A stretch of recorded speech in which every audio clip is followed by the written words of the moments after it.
Well, when we look at essential oils and essential oil components, they have a ton of different therapeutic effects and therapeutic actions. I was just shooting from the hip, kind of writing all the different things that I could think of. Of course, this is a non-exhaustive list, and of course, there are more.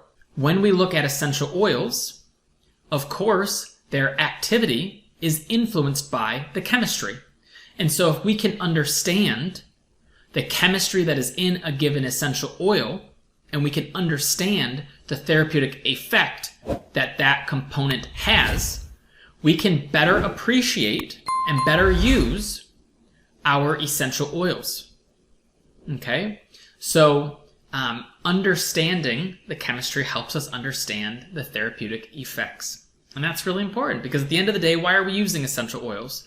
Well, we're using them because we want to elicit some sort of action, some sort of effect. Maybe we want to smell nice. Maybe we want to have a clean floor or a clean kitchen. We're using them for cleaning. Maybe we're using them for an infection, or maybe we're using them to improve our mood. You know, there are so many different reasons, but we need to understand what our oils are doing and the chemistry behind why it's doing what it's doing. Make sense?